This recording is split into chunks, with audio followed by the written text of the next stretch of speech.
let's tune in. I did already record this lesson, but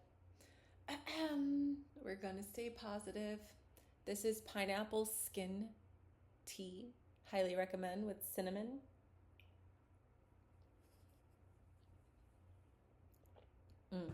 Okay. So, this lesson, again, is going to be about the body and emotions.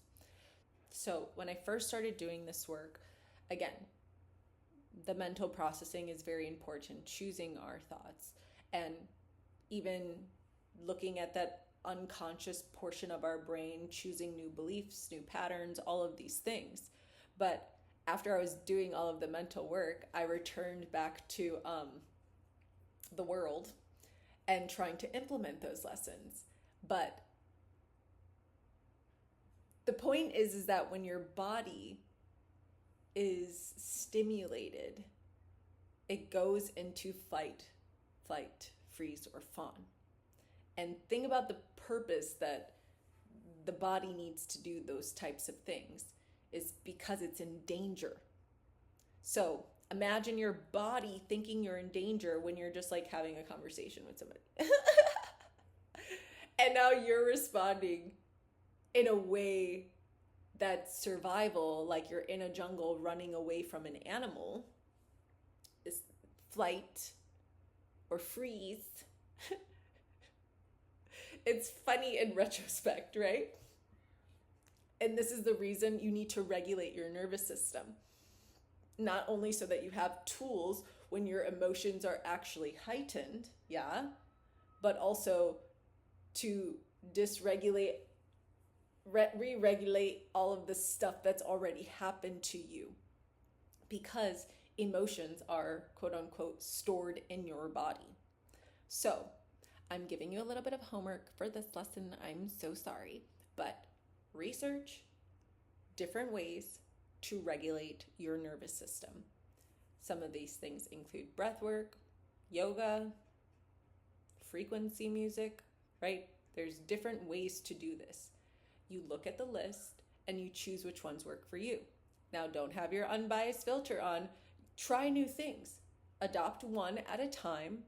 And to be honest, I found that as I was regulating my nervous system, there were certain ones that stimulated different parts of the nervous system, right? So it's like once you got one thing down, it's like, cool. Like, I'm going to need to return to you whenever I feel like this. But now I'm working with this new way to regulate my nervous system, and it's bringing up this whole different realm of feelings. It was lovely. So please start regulating your nervous system because, again, no matter, we're already, all of us are stuck in this mental depression, anxiety gunk, and we need to, the brain needs a solution because that's what it's made for. But your body also needs to release whatever that brain is trying to keep you from feeling. And regulating your nervous system is releasing those emotions in the past for sure, but also giving you tools in everyday life that if you're feeling some type of way, you know how to deal with it in a very productive and safe way.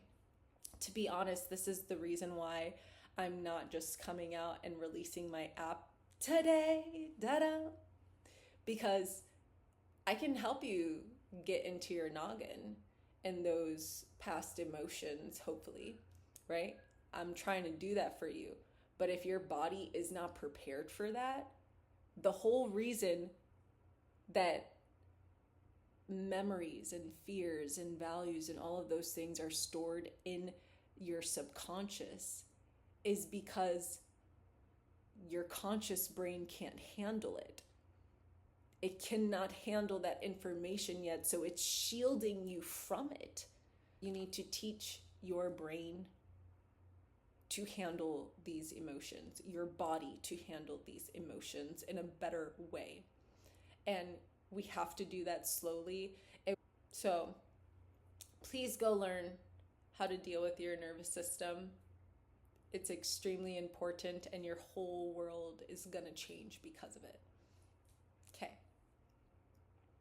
So, the other portion of this is that the body stores emotion, right? And once you can heal the past stuff with your nervous system regulation and also learning how to deal with emotions when they come up, you can also start understanding that the body can provide wisdom.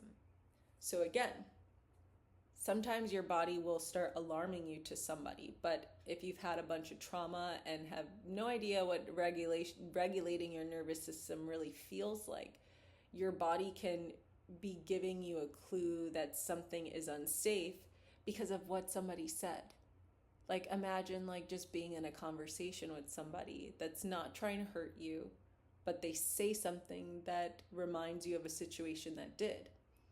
Now your body is preparing to flee in the jungle. It's funny in retrospect. But you're just having a conversation with somebody. And this is where like we start realizing that we're really capable of healing and responding different. That like that wasn't even me responding, that was my emotions, that was my trauma. But nobody's teaching us how to not respond out of trauma. Heal your nervous system. Okay? But once you do that, now the body is actually going to start giving you wisdom. Instead of giving you cues that something's wrong when it's not wrong, it's going to actually tell you when something's wrong when it's actually wrong. So, for example, we have different areas in the body that generally give us different emotional cues. So in the same way we gatekeep our emotional state with our thoughts, thinking happy thoughts, it's like now the body is giving you wisdom before the brain can actually process. So let's say you just met somebody, blah, blah, blah. You get a gut feeling, right? First of all, what is the gut feeling? Because I don't know if you've heard of different people be like, oh, I had butterflies, I'm in love. Okay? That's one person's experience. Is their system regulated? I don't know. You got to figure that out for you because your body is different from my body and the next person. There's general areas, but everybody's different. Thank God.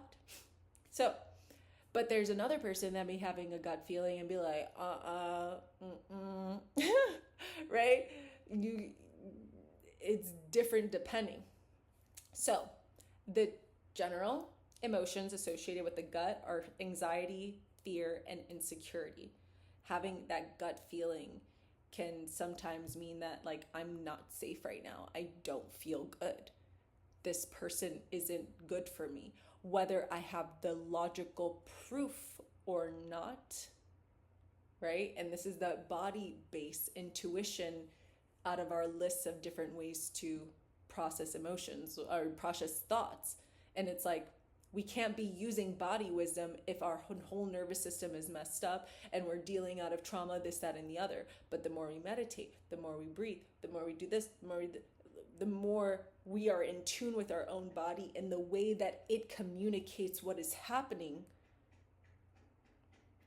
the more we can rely on it and be like, oh, I don't need proof. I don't need evidence. I don't need no deep processing.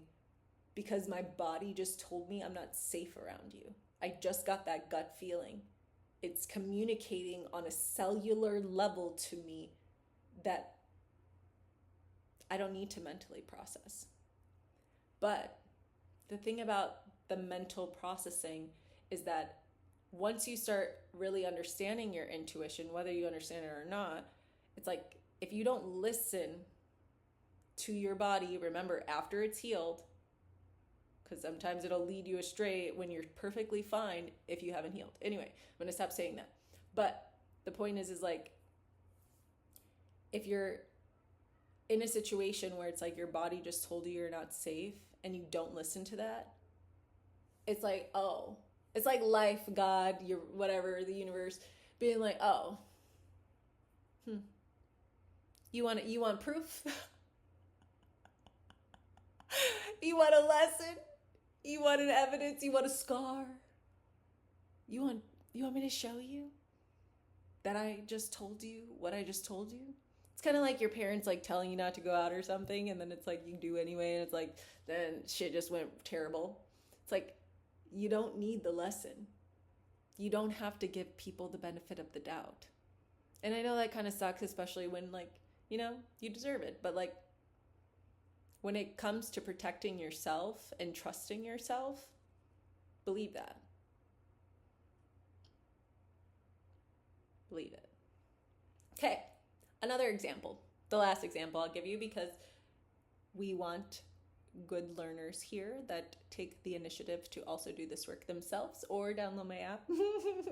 Okay, is the jaw. How many of us grind our teeth? And some people may grind it for different reasons. But the emotion attached to grinding your teeth, can you guess? I'll give you a second. It is anger, frustration, or resentment. So imagine you're in a conversation at work, in a meeting, whatever, you're watching something, and you start grinding your teeth. If you can notice that, now the emotion in the body can lead me to my thoughts. What am I angry about? What am I frustrated about? What's happening? And whether that happens later or in real time, like the more you start scanning your body in meditation, in breath work, what's happening to me when I am in flight, fight, or freeze or whatever, where does my body hold tension? Then you can start actually using it in real time. It's like, oh, I don't feel good right now, or I'm angry about something. Let me speak up right now. Let me do it. But one step at a time. But that's the goal, is like, I can do this faster and in real time because I'm used to listening to my body. So again, there's these different areas in the body that once you heal your nervous system can start communicating wisdom to you, that as you get more in tune with it. And you don't have to like judge people right away. Like, we don't want to judge people, but it's like if something is giving you an indication, especially if you're in danger, listen. But if you need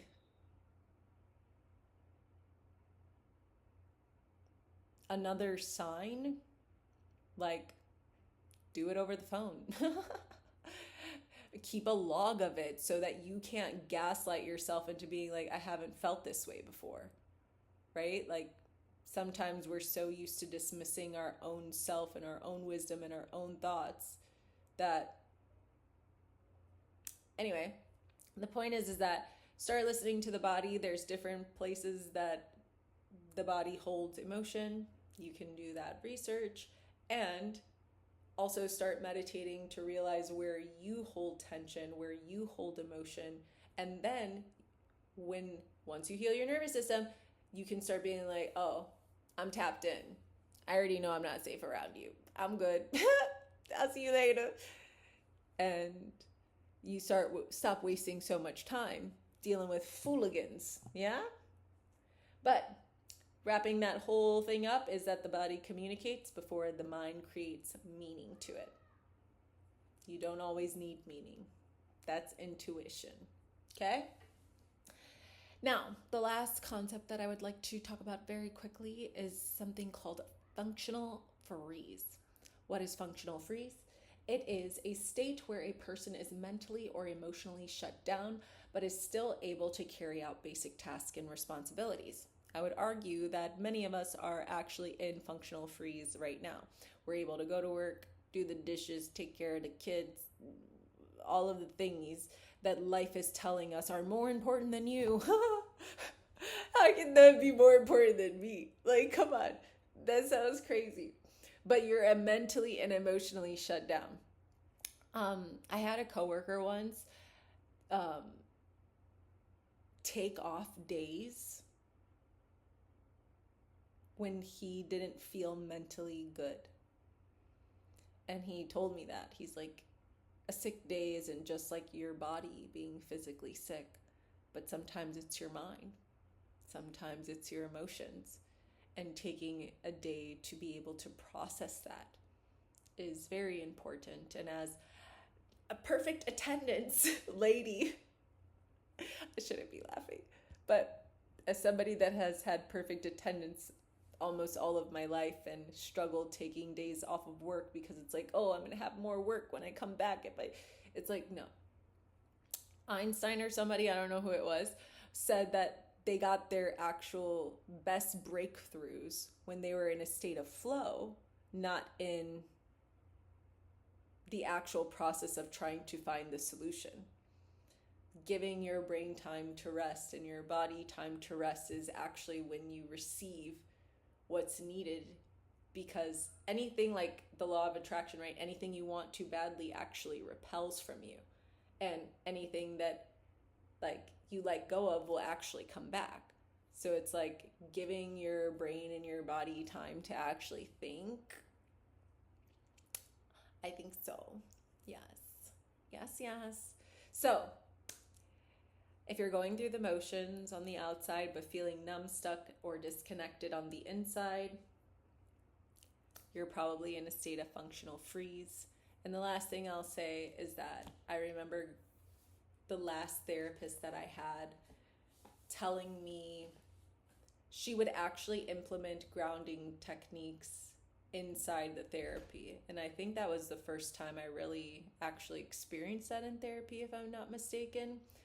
And one of the things she would really have me do is name 5 things I can see and 3 things I can hear, 2 things I can taste. And it's like, I was like, I wish you would stop having me do this in the middle. I'm trying to keep talking about my problems, but she was really trying to teach me how to regulate myself when my emotions came up. And it was just very eye-opening, because the more I did it, because I was really avoiding meditation and all that jazz for quite some time, I just thought it was a waste of time.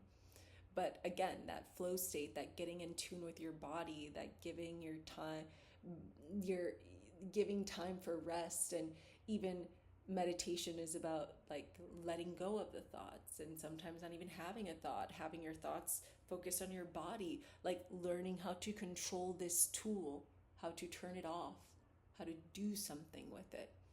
And yeah, was super important. So YouTube University is a very real thing, and you can go online, check it out, look up breath work, all of these things, yoga, frequency music, breathing, nature, all of these things to help you reconnect to yourself. And it takes time, but leave your phone at home. Talking to myself. And like start hearing your body again. So yeah, good lesson. See you next time. Bye.